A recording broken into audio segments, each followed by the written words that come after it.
বাংলার রাজনৈতিক পালাবদলের পর এবার কি বদলাতে শুরু করলো প্রশাসনিক ছবিও?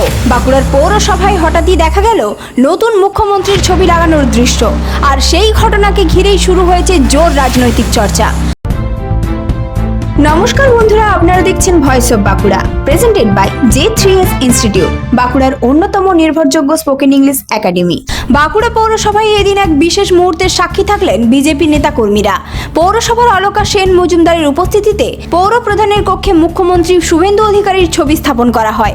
জানা যাচ্ছে বিজেপি কাউন্সিলর অনন্যা রায় চক্রবর্তীর নেতৃত্বে এই কর্মসূচির আয়োজন করা হয়।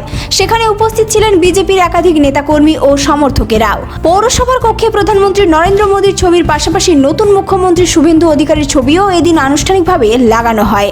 আর সেই মুহূর্ত ঘিরেই রাজনৈতিক মহলে শুরু হয়েছে নানা আলোচনা। রাজ্যে প্রথমবার বিজেপি সরকার গঠনের পর প্রশাসনিক স্তরেও ধীরে ধীরে পরিবর্তনের ছবি সামনে আসছে বলে মনে করছেন রাজনৈতিক মহলের একাংশ। বিশেষ করে বাঁকুড়া জেলার মতো গুরুত্বপূর্ণ জেলায় এই ঘটনাকে রাজনৈতিকভাবে যথেষ্ট তাৎপর্যপূর্ণ বলেও মনে করা হচ্ছে।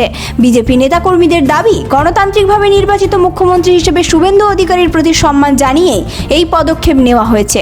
আগামী দিনে বাংলার উন্নয়ন ও প্রশাসনের নতুন দিশা আসবে বলেও আশাবাদী তারা। এদিকে এই ঘটনাকে কেন্দ্র করে ইতিমধ্যে সোশ্যাল মিডিয়ায় ছড়িয়ে পড়েছে একাধিক ছবি ও ভিডিও, যা নিয়ে চর্চা এখন তুঙ্গে। রাজনৈতিক পরিবর্তনের পর বাংলার প্রশাসনিক ছবিতে আর কি কি নতুন পরিবর্তন দেখা যায়, সেদিকে এখন নজর রাজ্যবাসীর। এই ধরনের গুরুত্বপূর্ণ খবর সবার আগে পেতে আমাদের চ্যানেলটি সাবস্ক্রাইব করুন আর ভিডিওটি শেয়ার করতে ভুলবেন না। আপনার মতামত কমেন্টে জানান আর লাইক শেয়ার করে ভয়েস অফ বাঁকুড়ার পাশে থাকুন।